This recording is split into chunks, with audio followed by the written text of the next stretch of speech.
মাদ্রাসার মসজিদে যেখানে পাঞ্জেগানা নামাজ হয় সেখানে কি জুমার সালাত আদায় করা যাবে? জুমার মসজিদ আসলে একাধিক করা মানে অপ্রয়োজনীয়ভাবে যেখানে সেখানে জুমার সালাত কায়েম করা, এটা শরীয়তের যে মূল উদ্দেশ্য তার পরিপন্থী, সঠিক নয়।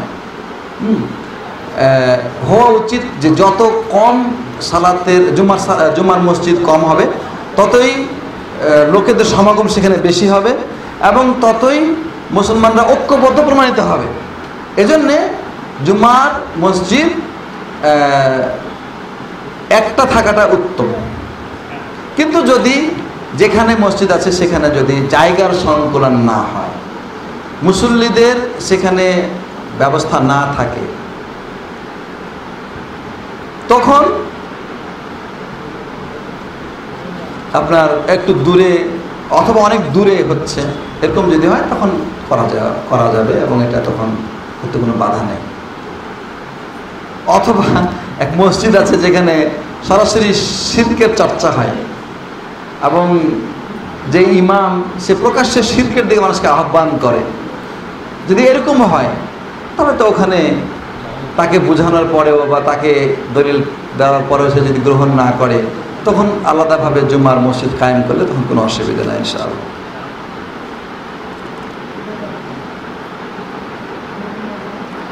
বিভিন্ন সিরাতের কিতাবে আবু সুফিয়ানকে সম্মানজনক সম্বোধন করা হয়, যেমন আপনি বলা হয়, এর কারণ কি? এর কারণ যে তিনি তো মুসলিম, তিনি তো সাহাবী, তিনি যদিও ইসলামের অনেক বিরোধিতা করেছেন এবং তার বিরোধিতার বিষয়গুলো বিভিন্ন সিরাত গ্রন্থে, হাদিস গ্রন্থে, বুখারী মুসলিমে সুপ্রমাণিত, কিন্তু শেষ পর্যায়ে তিনি ইসলাম কবুল করেছেন। শেষ পর্যায়ে যদি কোনো মানুষ ইসলাম কবুল করতে কি হয়? আল্লাহ নবী সাল্লাল্লাহু আলাইহি ওয়াসাল্লাম বলছেন যে আল ইসলাম ইয়াজুব্বু মা কানা ক্বাবলাহু, ইসলাম গ্রহণ করার মাধ্যমে তার পূর্বের সমস্ত অপরাধ মিটে যায়। তারপরেও উনি একটা নেতা ছিলেন। তিনি ইসলাম কবুল করার আগেও নবীজি তাকে সম্মান দিয়েছেন। কি বলছে জানেন? যখন মক্কা বিজয় হয় তো রাসূল সাল্লাল্লাহু আলাইহি ওয়াসাল্লাম মক্কায় প্রবেশ করছেন, সবাই তো ভয়ে ভীত সন্ত্রস্ত যে কি হবে না হবে। রাসূল ঘোষণা পাঠিয়ে দিলেন যে বাইতুল্লাহতে যে কেউ আশ্রয় গ্রহণ করে তো সে নিরাপদ, তার কোনো ক্ষতি হবে না। আবু সুফিয়ানের বাড়িতে যদি কেউ যায় আশ্রয় গ্রহণ করে সেও নিরাপদ, তার কোনো ক্ষতি করা হবে না। রাসূল কি সম্মানটা আবু সুফিয়ানকে দিয়েছে, এই সম্মান আবু সুফিয়ান পাইয়ে কিন্তু কুপকাত হয়েছে যে আমি এত বিরোধিতা করলাম, এত অত্যাচার করলাম, এত শত্রুতা করলাম, আর আজকে আমাকে হাতের মুঠে পায়া আমাকে তো মারা দূরের কথা, বরং আমার বাড়িতে যারা আশ্রয় নেবে তাদেরকেও নবীজি মারবে না বলে ঘোষণা দিচ্ছে। তো মানে যারা কাফের তাদেরকে সম্মান করে কথা বলাটা ইসলামের নীতি। কাফের যারা নেতৃত্ব পর্যায়ে উঁচু মর্যাদাপূর্ণ, তাদের জাতির কাছে, তাদের কওমের কাছে তাদেরকে সম্মান করে কথা বলাটা ইসলামের নীতি। আল্লাহ নবী সাল্লাল্লাহু আলাইহি ওয়াসাল্লাম যখন রোমের বাদশার কাছে চিঠি পাঠালেন তখন বললেন মিন মুহাম্মদ রাসূলুল্লাহ সাল্লাল্লাহু আলাইহি ওয়াসাল্লাম ইলা আযীমির রুম, মুহাম্মদ সাল্লাল্লাহু আলাইহি ওয়াসাল্লামের পক্ষ থেকে, মুহাম্মদ বিন আব্দুল্লাহর পক্ষ থেকে রোমের মহান বাদশা, আযীম শব্দ ব্যবহার করেছেন, অথচ সে কাফের। কারণ ও তার জাতির কাছে সম্মানিত, অতএব তাকে সম্মান দিয়ে কথা বলতে হবে। ঠিক আছে? একটা হাদিসে আছে যে আনজিলিন নাসা মানাজিলাহুম, রাসূলুল্লাহ বলছেন যে যার মানুষের যার যেটা মর্যাদা থাকে সেই মর্যাদা দিতে হবে। ঠিক আছে?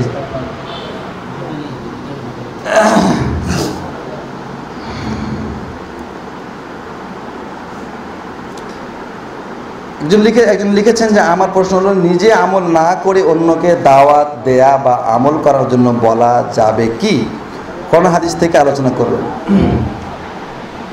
নিজে আমল না করে যদি অন্যকে বলে তো বলা তো যাবেই, বলতে বাধা নেই, কিন্তু যে লোক নিজে আমল করে না সে নিজেকে ক্ষতির সম্মুখীন করছে। আল্লাহ নবী সাল্লাল্লাহু আলাইহি ওয়াসাল্লাম বলছেন যে যারা নিজে আমল করে না অথচ মানুষকে আমলের পথে আহ্বান করে এবং তারা মানুষকে সৎ পথে চলতে বলে, অসৎ থেকে বাধা দেয় বা নিষেধ করে, অথচ সে নিজে সৎ আমল করে না, নিজে অসৎ আমলে জড়িত আছে। কিয়ামতের দিন জাহান্নামের মধ্যে সেই লোক নিজে নিজের পেটের নাড়ি ভুঁড়ি যেমন গাধা জাঁতা নিয়ে ঘুরে, ঠিক ওরকম সে ঘুরবে। তো লোকেরা বলবে যে আপনি আজকে এখানে এই অবস্থায় কেন? আপনি না আমাদের ভিতরে এই বলতেন যে এটা করো না, এটা করো। বলছে যে তখন সে বলবে যে আমি নিজে তোমাদেরকে বলতাম কিন্তু করতাম না, তোমাদেরকে নিষেধ করতাম অথচ আমি নিজে করতাম। তো হাদিসে আছে। সুতরাং এটা কঠিন একটা বিষয়, সাবধান আমাদেরকে থাকতে হবে।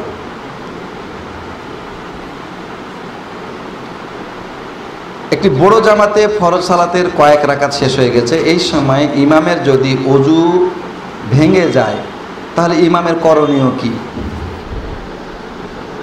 ইমাম পিছনে একজন মুসল্লিকে, তার পিছনে যে মুসল্লি আছে তাকে ইমামতির জায়গায় নিয়োগ করে দেবে, দিয়ে সে বের হয়ে যাবে।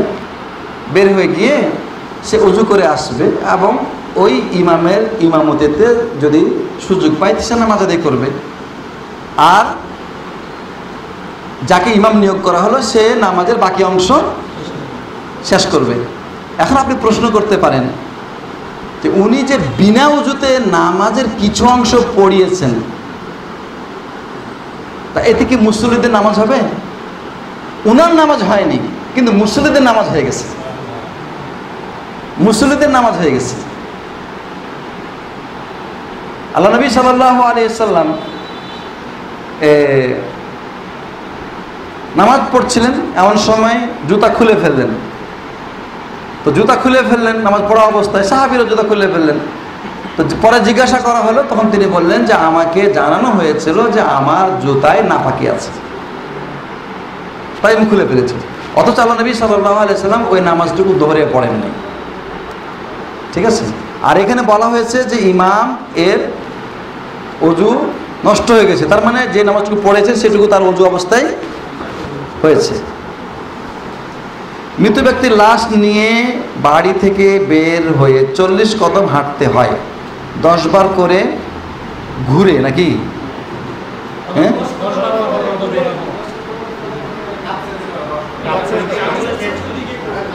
এগুলি দরকার নাই, এগুলি বাড়াবাড়ি। যারা খাট কাঁধে নিয়েছে তারা ওইভাবেই চলতে থাকবে। যদি তারা ক্লান্ত হয়ে যায় তাহলে অন্য মানুষ কাঁধে নিতে পারে, কোনো অসুবিধা নেই। যে 4 জন বা 6 জন লোক নিয়েছে তারা যদি পুরোটা রাস্তা নিয়ে যায় তাতে কোনো অসুবিধা নেই। যদি খাপ চেঞ্জ করায়, লোক চেঞ্জ করে, তাতেও কোনো অসুবিধা নেই। 10 কদম পরে পরে করতে হবে, এটা বাড়াবাড়ি, এগুলি হাদিসে নেই।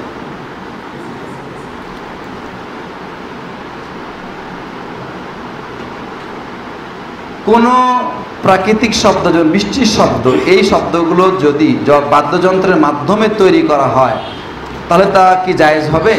না, জায়েজ হবে না। বাদ্যযন্ত্র যেটা, এই বাদ্যযন্ত্র যেটা, সেটা ইসলামে নিষেধ, যেটাকে মাআজেফ বলা হয়েছে। মাআজেফ, ঠিক আছে? মাআজেফ যেগুলি, মাআজেফ বাদ্যযন্ত্র, এই বাদ্যযন্ত্র যেমন ধরেন যে আমি মুখে সুন্দর কথা বলছি, কোরআন তেলাওয়াত করছি, তো মুখ দিয়ে তো আমি বাঁশির মতো শব্দ বের করতে পারবো, তাই বলে কি জায়েজ হয়ে যাবে? জায়েজ হবে না। বাদ্যযন্ত্র দ্বারা যদি কোনো হালাল শব্দ বের হয় তাই বের করে বাদ্যযন্ত্র জায়েজ হয়ে যাবে? হবে না। এজন্য বাদ্যযন্ত্র ব্যবহার কোনো ক্রমে করা জায়েজ নেই। বেদাতীদের মসজিদে আমি 5 ওয়াক্ত নামাজ জামাতের সাথে আদায় করি, কোনো ক্ষতি আছে কি? যদি সেখানে সুস্পষ্ট বড় কোনো শিরক না হয়, হ্যাঁ, তাহলে আপনি নামাজ পড়তে পারেন, ইনশাআল্লাহ কোনো অসুবিধা নেই। ওরা যদি একটু দেরি করে নামাজ পড়ে তবু আপনি নামাজ পড়তে পারবেন। এই জন্যে যে জামাত একাকী আউয়াল ওয়াক্তে পড়ার চেয়ে একটু দেরি করে জামাতে নামাজ পড়া আপনার জন্য অধিক উত্তম এবং বেশি সওয়াবের। কারণ একাকী আউয়াল ওয়াক্তে নামাজ পড়া হচ্ছে মুস্তাহাব বা সুন্নাত, আর জামাতের সাথে নামাজ আদায় করা হচ্ছে ওয়াজিব। সুতরাং আপনি মুস্তাহাবের চাইতে ওয়াজিবকে প্রাধান্য দিবেন, এটাই উত্তম হবে।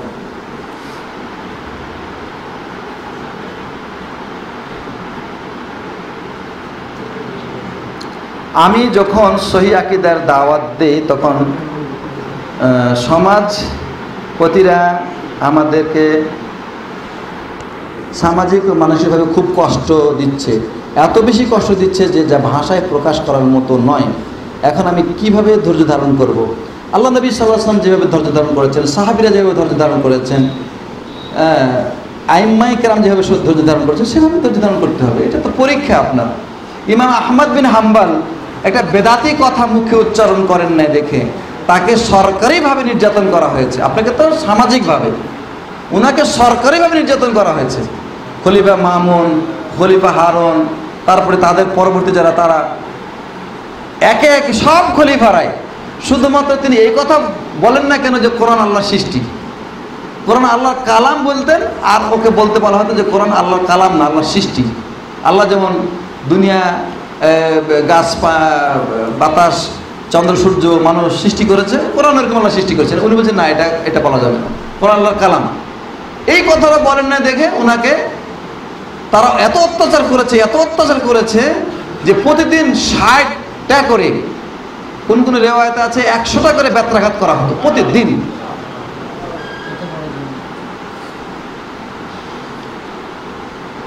তারপরে তিনি ধৈর্য ধারণ করেছেন। এবং সেই সময় এটা এমন একটা বিপদ ছিল যে এমনকি যারা আলেম, সাধারণ মানুষ বাদ, যারা আলেম, যাকেই বলা হতো, ও যদি বলতো যে কোরআন আল্লাহর কালাম, ওকে ধরে জেলখানে ঢুকে হত্যার ষড়যন্ত্র করা হয়েছে বা মেরে ফেলা হয়েছে, অথবা তাকে শাস্তি দেওয়া হয়। শাস্তির ভয়ে, হত্যার ভয়ে অনেক আলেম ওই সময় বলতো যে কোরআন আল্লাহর সৃষ্টি বলেছে।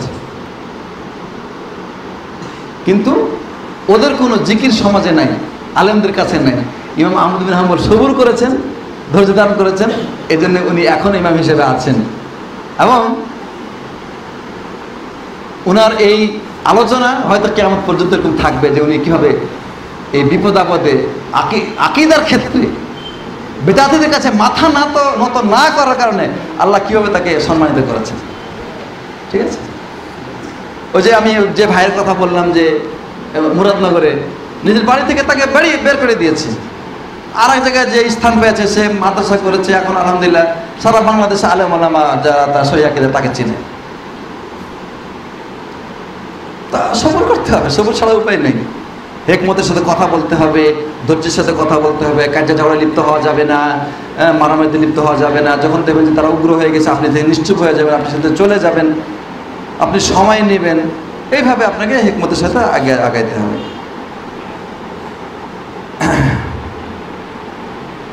কিতাবুল ফিতান সম্পর্কে বলতেন, ওই কিতাবে কিয়ামত সম্পর্কে অনেক লেখা আছে, সহিহ হাদিস দ্বারা প্রমাণিত। কি কিতাবুল ফিতান, আগের যুগের আলেমরা অনেক কিতাব লিখেছেন, যেগুলি তাহকিককৃত, তার মধ্যে যেটা সহিহ আছে সেটা সহিহ, যেটা জয়ীফ আছে সেটা জয়ীফ। তো ফিতনার বিষয়গুলোতে বুখারী শরীফেও আছে, মুসলিমেও আছে, যেগুলি সনদ সহিহ সেগুলি কি অবশ্যই সহিহ। তাহলে এই কিতাবুল ফিতানের তাহকিক হয়েছে কিনা এটা আমার জানা না, যে একটা তাহকিক যদি হয়ে থাকে তাহলে সেই তাহকিক অনুযায়ী তার মধ্যে যেটা সহিহ সেটা সহিহ, যেটা সহিহ নয় সেটা সহিহ নয়। সহিহ আকীদার এক মাদ্রাসা নিয়ে জুলুম চলছে, এক পক্ষ অন্য পক্ষকে দোষারোপ করেছে। এটা আফসোসের বিষয়, এটা হওয়া উচিত নয়। আমি খালেদ বিন ওয়ালিদের উদাহরণটা কেন দিলাম? খালেদ বিন ওয়ালিদ ইসলামের বিজয়ের জন্য কি না করেছেন উনি, কিন্তু তাকে যখন নেতৃত্ব থেকে অব্যাহতি দেওয়া হলো তিনি মেনে নিলেন। এই মানসিকতা আমরা কবে তৈরি করতে পারবো? আমি জমি দিয়েছি তাই আমি আজীবন মুতাওয়াল্লি থাকবো, আমি মরে গেলে আমার ছেলে হবে মুতাওয়াল্লি, ও মরে গেলে তার ছেলে হবে মুতাওয়াল্লি। আল্লাহ, এইভাবে দিনের কাজ হয় না, এভাবে দিনের কাজ হয় না। আমি এটা প্রতিষ্ঠা করেছি দেখে আজীবন আমি এখানে সভাপতি থাকবো, এরকম হয় না। তো একজন আরেকজনকে ছাড় দিতে হবে। আল্লাহ কোরআনে বলছেন ওয়া তাআওয়ানু আলাল বিররি ওয়াত তাকওয়া, তোমরা একে অপরকে সহযোগিতা করো। আর এখানে আমরা একে অপরকে দোষারোপ করছি। সহযোগিতা কখন হয়?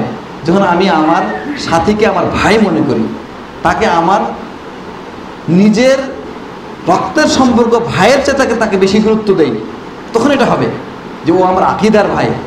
সালমান ফারসিকে আল্লাহ নবী সাল্লাল্লাহু আলাইহি ওয়াসাল্লাম বলছেন সালমান ও মিন্না আলুল বাইত, সালমান আমাদের আলে বাইতের অন্তর্ভুক্ত।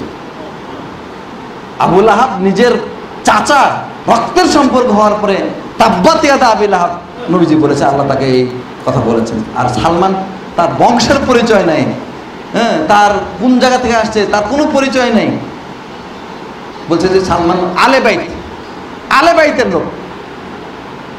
কি কারণে? বেলালকে মর্যাদা কেন দেওয়া হলো? বেলালের সাথে নবীজির কি সম্পর্ক?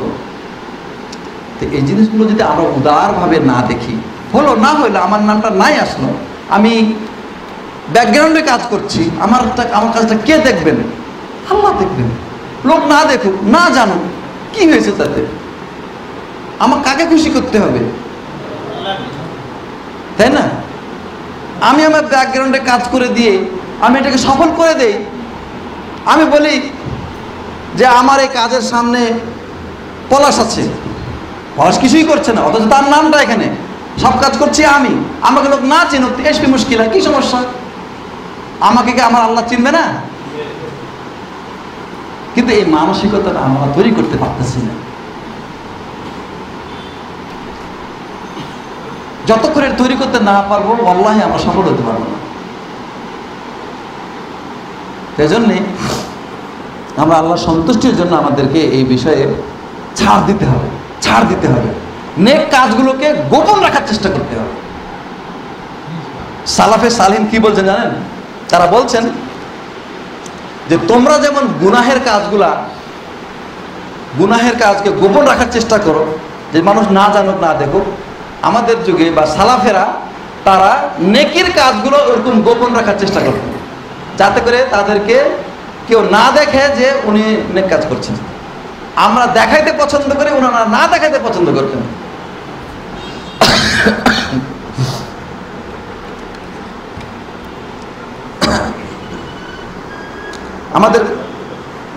আমরা এখানে ঈশার সালাত পড়ব, হ্যাঁ, ঈশার সালাত পড়ে তারপরে আমরা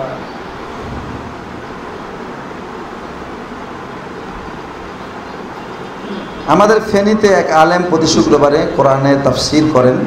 তাফসীর করতে গিয়ে বলেছেন সূরা মুজাম্মিল আল্লাহ বলেছেন রাতের কিছু সময় উঠে এবং কোরআন থেমে থেমে পড়ো। এখন ওনার কথা হচ্ছে রাতের কিছু অংশ কোরআন পড়তে, তাহাজ্জুদের কথা নাই। আল্লাহ তাআলা যে কথাটা বলেছেন কাকে বলেছেন? নবীজিকে। তো নবীজি এই আয়াতে আমল করছে না? কিভাবে আমলটা করেছে? কোরআনের আমল করবেন নবীজির আমলের ভিত্তিতে, তাইলে আর কোনো সমস্যা হবে না। সালাফি আকীদার আলেম বা লেখক ব্যতীত অন্যদের লেখা বই পড়ার ব্যাপারে আপনার নসিহত কি? আমি বলেছি আমার নসিহতের ভিতরে যে তাদের বই আপনারা পড়বেন না, তাদের বক্তব্য আপনারা শুনবেন না।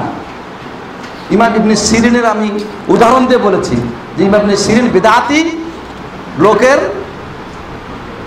হাদিস শুনেন নাই, আয়াত শুনেন নাই, না আমি শুনবো না তার কথা, একটা কথা শুনবো না তার। সুতরাং এই বেদাতীদের কোনো লেখা আপনারা পড়বেন না, কোনো বই পড়বেন না, তাদের বক্তব্য শুনবেন না, তাদের ক্লিপ 1 মিনিটের ওটাও শুনবেন না, দরকার নাই শোনার। আপনি কি মানে কোরআনের যেটা বিশুদ্ধ বিষয় তাফসীর বা সালাফি আলেমদের সব পড়া শেষ করে দিয়ে ফেলছেন, সব লেখা পড়ে নিয়েছেন, সব বক্তব্য শুনে নিয়েছেন, আপনার আর কোনো নাই, বাকি নাই, একদম পণ্ডিত হয়ে গেছেন, সুতরাং আপনি অন্য কিছুগুলো পড়বেন, এটা হওয়া উচিত না। উপরের ব্যবস্থা আছে, ঠিক আছে, বাম পাশে যাই হোক।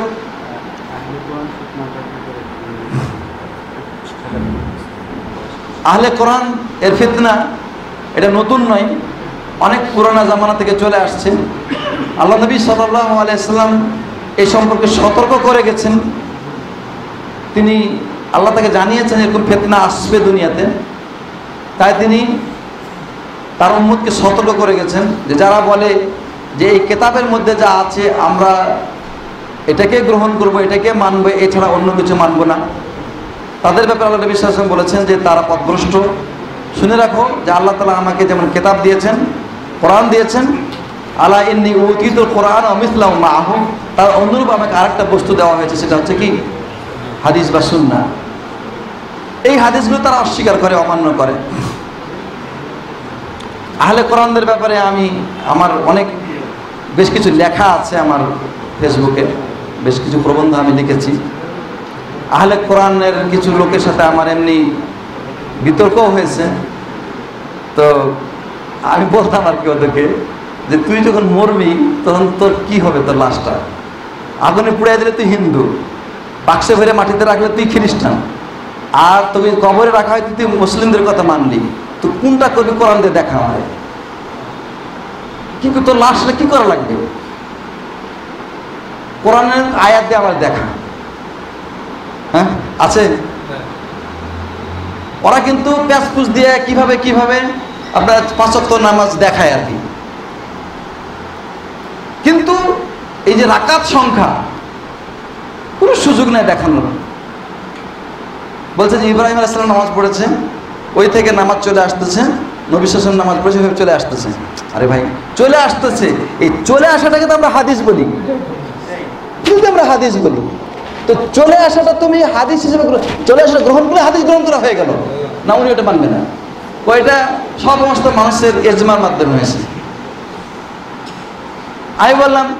আমি বলছে যে আল্লাহ তাআলা কোরআনে কারিমে বলছেন যে কুল্লা আজিদু ফীমা উহিয়া ইলাইয়া মুহাররামান আলা তা'আমি ইয়াত'আমু ইল্লা আন ইয়াকুনা মাইতাতান আও দামান মাসফুহান আও লাহমা খিনজির।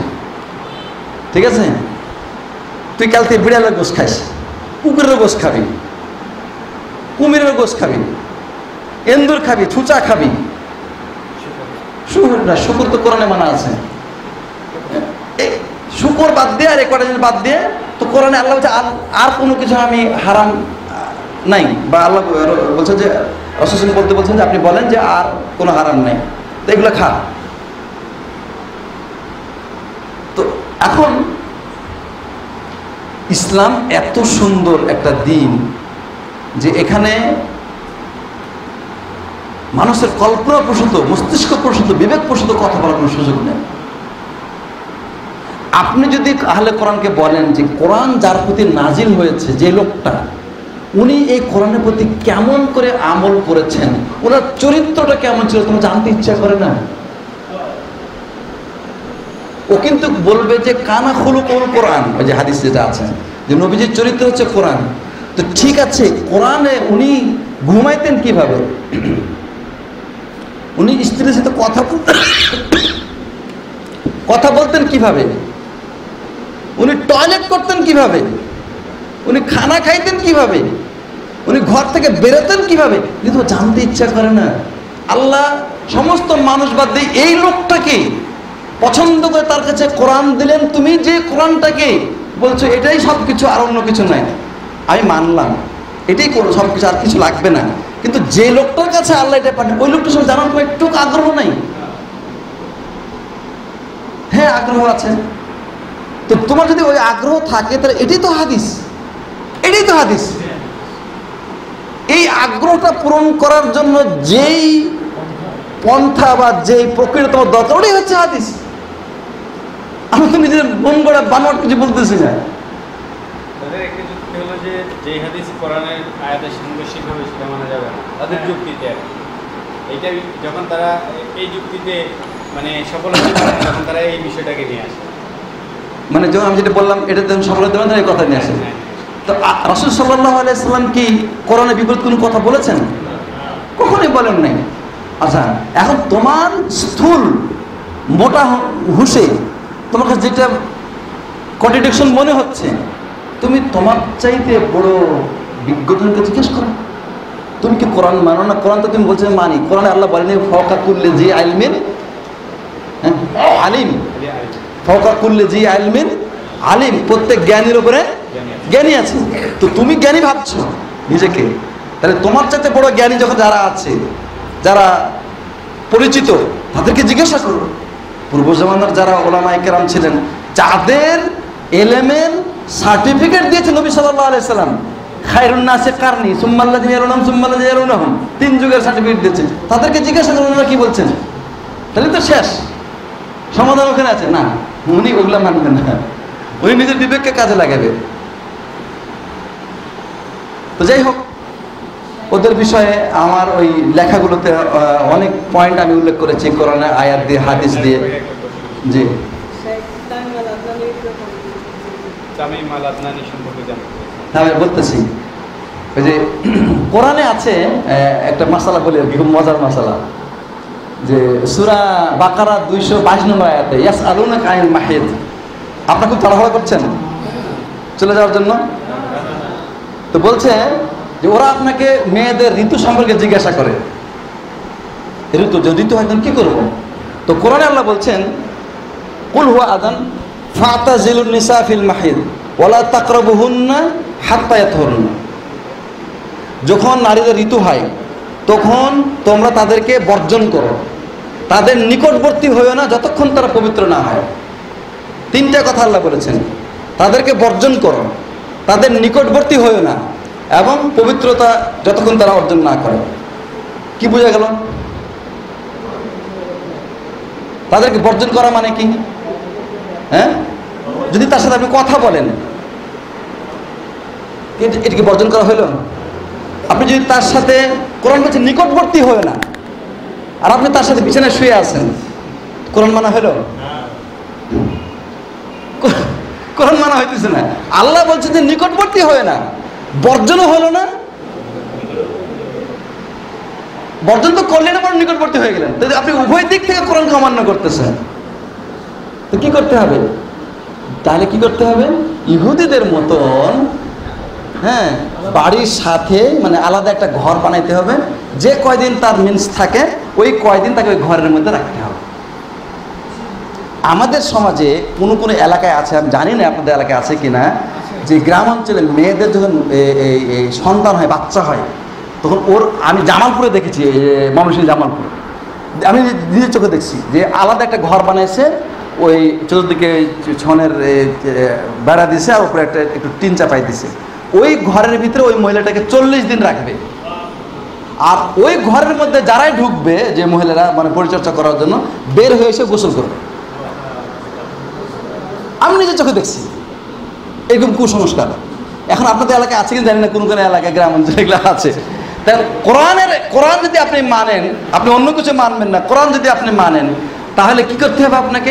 এই মহিলা যারা আপনার মিন্স হয়েছে, আপনার স্ত্রী, তার জন্য কিন্তু একটু একটা ঘর বানাইতে হবে, তাকে বর্জন করতে হবে, তার নিকটবর্তী হওয়া যাবে না, তার রান্না খাইতে পারবেন না, তার সাথে বসে থাকতে পারবেন না, তার সাথে গল্প করতে পারবেন না, ছোঁয়া তো দূরের কথা, শোয়া তো দূরের কথা। ঠিক না ভাই? ঠিক। কোরআন, এই কোরআন নাজিল হয়েছে কার উপরে? আমি এই প্রশ্ন করেছি, ঠিক আছে? এখানে কিন্তু লাজবাব, ফাবুহিতাল্লাযী কাফার, লাজবাব। রাসূল সাল্লাল্লাহু আলাইহি সাল্লাম বলছেন ইসনাউ কুল্লা শাই ইল্লা নিকাহ। এই ধরনের অবস্থায় তোমার স্ত্রীর সাথে, নারীর সাথে নিকাহ মানে তার সাথে সহবাস ব্যতীত সব কিছু করো। এই আয়াত নাজিল হওয়ার পরে, সহিহ মুসলিমে হাদিস এসেছে, এই আয়াত নাজিল হওয়ার পরে ইহুদিরা খুশি হয়েছে। ইহুদিরা খুশি হয়েছিল। আল্লাহ নবী সাল্লাল্লাহু আলাইহি ওয়াসাল্লাম যখন এই আয়াতের ব্যাখ্যা এইভাবে দিলেন, তখন ইহুদিরা বলল যে এই লোকটা সব কাজে আমাদের বিরোধিতা ছাড়া কিচ্ছু বুঝে না। আহলে কোরআনদেরকে এই আয়াতটার কথা বলবেন। সূরা বাকারা কয় নম্বর আয়াত বললাম? 222 নম্বর আয়াত। 222 নম্বর আয়াত।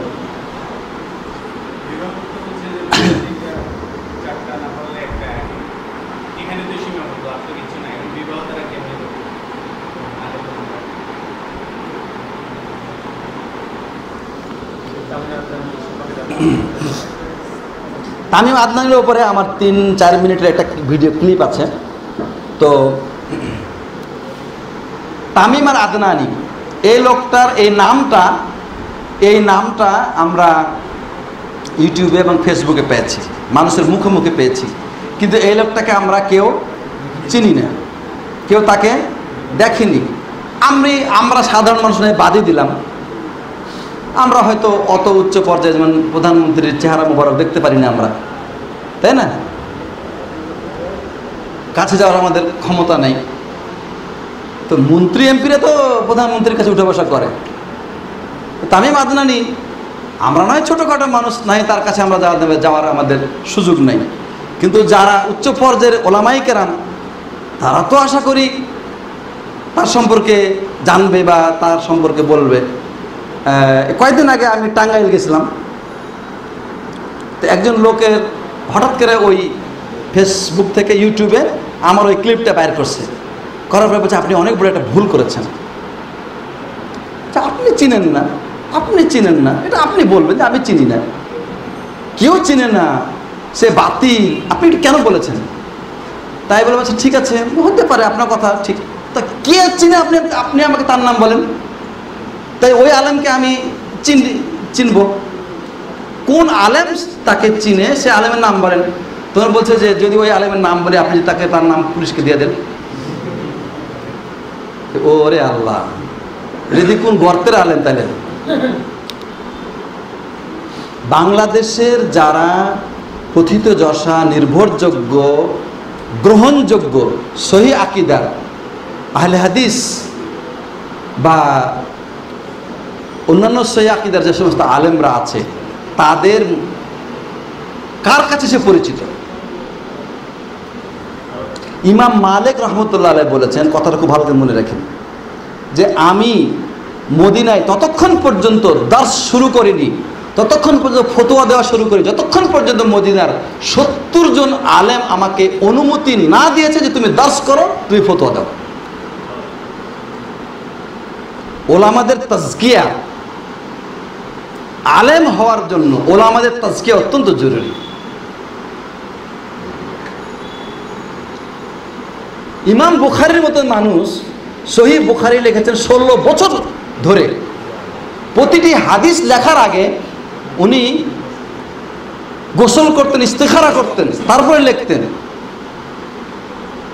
এবং এই কিতাবটাকে সর্বোচ্চ সহি বানানোর জন্য উনি তারিখে কবির, তারিখে সগীর, তারিখে আউসাত 3টা রিজাল শাস্ত্রের কিতাব লিখেছেন। যেই প্রথমটা হচ্ছে আপনার 11 খণ্ড প্রথম কিতাব, তারিখে কবির, তারিখে আউসাত এটা 4 খণ্ড মতন, আর তারিখে সগীর 2 খণ্ড, এরকম এতগুলি কিতাব লিখেছেন শুধু হাদিসের বর্ণনাকারীদের জীবনের উপরে। যেই বর্ণনাকারীগুলো থেকে হাদিস নেওয়া যাবে বা নেওয়া যাবে না, তিনি এর মূলনীতির উপরে কিতাব লিখেছেন। আর তিনি মাত্র 7,500 হাদিস, তাকরার বা ওই তাকরার হাদিসগুলো বাদ দিলে হয়তো আরও কম, 3,000 3,500 হাদিস হবে, তিনি এই কিতাবের মধ্যে নিয়ে এসেছেন। নিয়ে আসার পরে তিনি তার উস্তাদদের মধ্যে থেকে 4 জন প্রখ্যাত আলেম যারা মুহাদ্দিস যারা, তাদের কাছে দিয়েছেন সম্পাদনা করার জন্য। উনারা যখন সার্টিফিকেট দিলেন যে আপনার কিতাবটা আসাহুল কুতুব বাদা কিতাবিল্লাহ, আল্লাহ কিতাবের সবচেয়ে বিশুদ্ধ কিতাব, তখন এই কিতাব দিয়ে মানুষকে দিয়েছেন। এত বড় একজন মুহাদ্দিস, যিনি 16 বছর বয়সে হাদিস তাদরিসের অনুমতি পেয়েছিলেন, তারপরেও তিনি নিজের এলেম অন্যের কাছে সম্প্রচার করার আগে এইভাবে বড় আলেমদের তিনি সার্টিফিকেট নিলেন। আর আমি 3-4টা মাসালা শিখে আমি একজন শায়েখ হয়ে গেলাম, আমাকে কেউ চিনল না।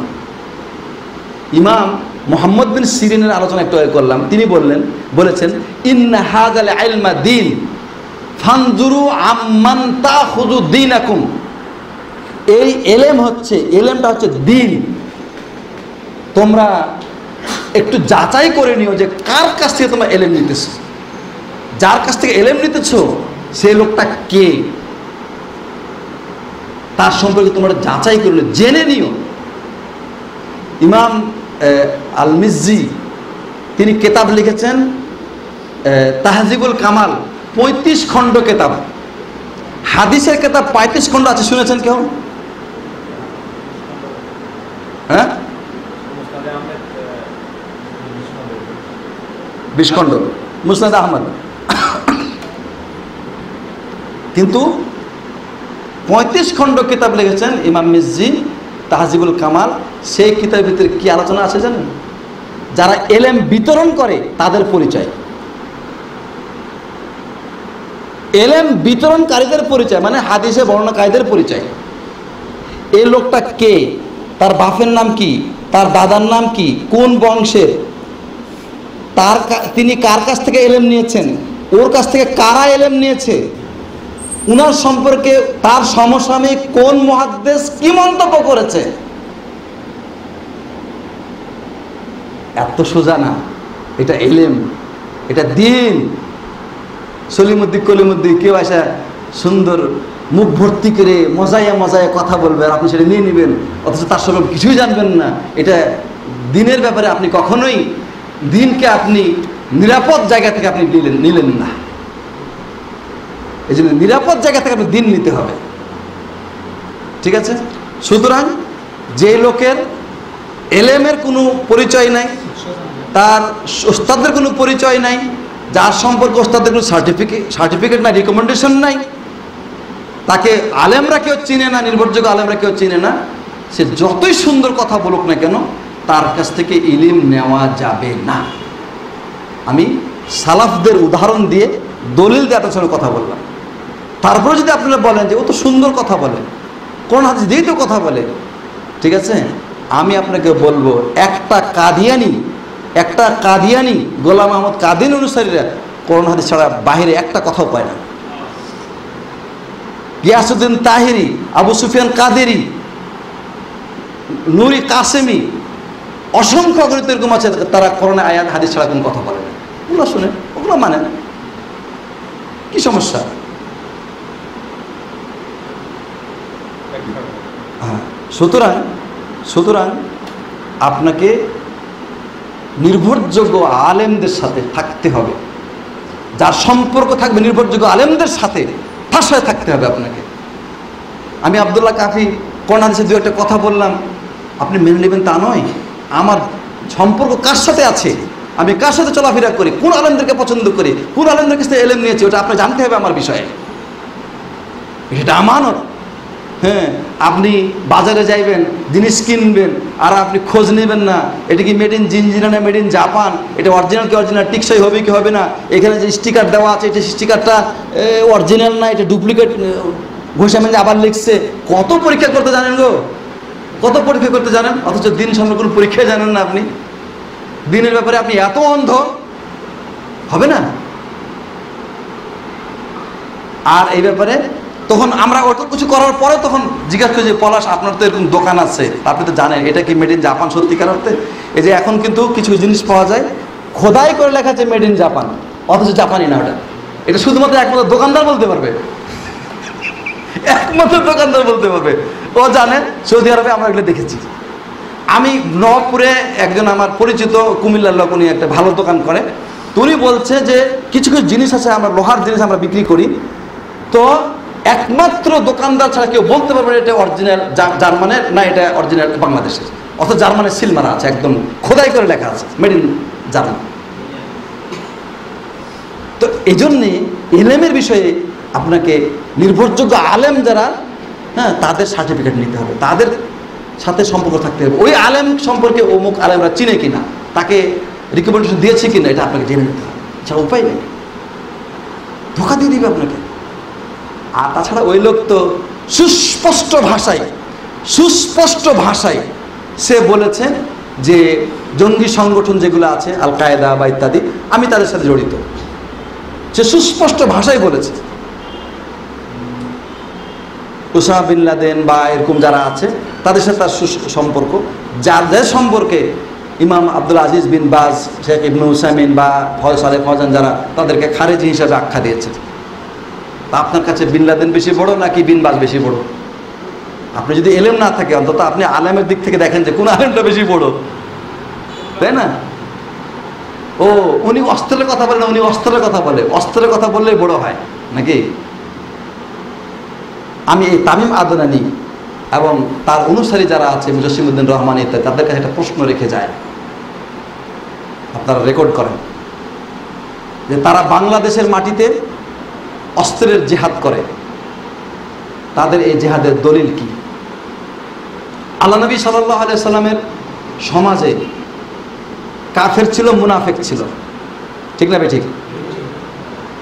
আর আল্লাহ সুবহানাহু ওয়া তাআলা তাদেরকে বলেছেন, তাদের সম্পর্কে বলেছেন, ইয়া আইয়ুহান নাবিয়্যু জাহিদিল কুফারা ওয়াল মুনাফিকিনা ওয়াগলুজ আলাইহিম।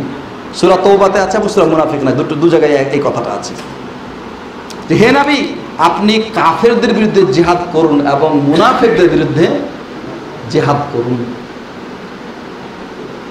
এবং তাদের প্রতি আপনি কঠোরতা অবলম্বন করুন। ওয়াগলুজ, গলজ মানে কঠোরতা। নবী সাল্লাল্লাহু আলাইহি ওয়াসাল্লাম কাফেরদের বিরুদ্ধে জিহাদ করেছেন কি করেছেন না? করেছেন। কোথায় করেছেন বলেন, বলেন ফিল্ডগুলো বলেন। ফিল্ড উহুদে, বদরে, তারপরে হুনাইনে, খাইবারে, তাবুকে, তাই না? অসংখ্য আছে। আয়াতের একটা অংশের আমল আমরা দেখতে পাচ্ছি, ওয়াল মুনাফিকিনা, মুনাফিকদের বিরুদ্ধে জিহাদ করুন। আল্লাহ নবী সাল্লাল্লাহু আলাইহি ওয়াসাল্লাম মুনাফিকদের বিরুদ্ধে জিহাদ করেছি, করেন নাই? যদি বলেন যে করেন নাই, তাহলে আপনি নবীকে এই অপবাদ দিলেন যে নবী কোরআনের প্রতি আমল করে নাই। আর যদি বলেন যে করেছেন, আমাকে দেখান কিভাবে করেছেন, কোথায় করেছেন, ফিল্ড কোথায়, জিহাদের ফিল্ড কোথায়, মুনাফিকদের বিরুদ্ধে জিহাদের ফিল্ড কোথায়, দেখান। হ্যাঁ শাবাব, আপনাদের মুখে কোনো জবাব নাই কেন? আপনারা তামিম আদনানী অনেক কথা শুনেছেন, জসিমউদ্দিন রহমানী অনেক কথা শুনেছেন, জবাব দেন। আল্লাহ নবী সাল্লাল্লাহু আলাইহি ওয়াসাল্লাম মুনাফিকদের বিরুদ্ধে জিহাদ করেননি যদি এটা বলেন, তাহলে আপনি নবীকে কোরআন না মানার অপবাদ দিলেন।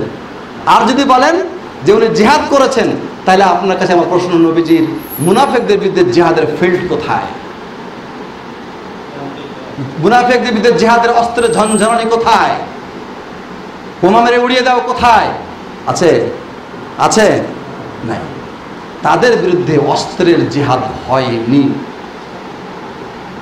তার মানে অস্ত্র ছাড়াও জিহাদ হয়। কিভাবে হয়? আমি ওই যে লোক আমাকে ওই যে টাঙ্গাইলে আমার ভুল ধরেছিল, আমি এই আয়াতটা বলেছি, তখন বলেছি যে কিভাবে জিহাদ করেছে বলেন। প্রথমত বললো জিহাদ করেনি, তখন আমি যে বললাম যে নাউজুবিল্লাহ, তখন ও স্বীকার করছে না জিহাদ করছে। কিভাবে করছে তার জানা নাই, যে বলতে পারলো না। এটার ব্যাখ্যা বা এটার মূল বিষয় হচ্ছে এই যে আল্লাহ নবী সাল্লাল্লাহু আলাইহি ওয়াসাল্লাম তাদের বিরুদ্ধে জিহাদ করেছেন বিল বায়ানি ওয়াল হুজ্জাহ, তাদের সামনে হুজ্জত কায়েম করেছেন, তাদের সামনে তাদের মুনাফিকির স্বরূপ উন্মোচিত করেছেন। এটাই জিহাদ, এটাই জিহাদ। আমাদের বাংলাদেশে এরকম অসংখ্য মতো মুনাফিক পাবেন আপনি। তারা যখন কাফেরদের কাছে যায়, যখন মুমিনদের কাছে আসে বলে ইন্না মাআকুম, আমরা আপনাদের সাথে আছি। যখন তারা কাফেরদের কাছে যায়, বলে ওদের সাথে ঠাট্টা মস্করি করতে গেছিলাম, আমরা তো তোমাদের সাথেই আছি। আছে কিনা?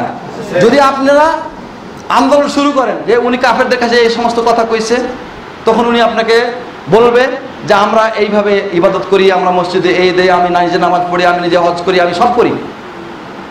কিছু বলার আছে? আর কিছু বলার আছে? আচ্ছা, সেই যুগের মুনাফিক কারা?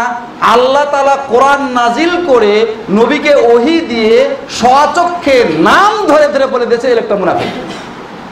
তার মানে মুনাফিক মানে কি? মূলত মুনাফিক মানে কাফের। মূলত মুনাফিক মানে কাফের। আর মুনাফিক হচ্ছে ইসলামের সবচেয়ে বড় দুশমন, সবচেয়ে বড় ক্ষতিকারক। অথচ নবী সাল্লাল্লাহু আলাইহি ওয়াসাল্লাম তাদের বিরুদ্ধে অস্ত্রের জিহাদ করলেন না।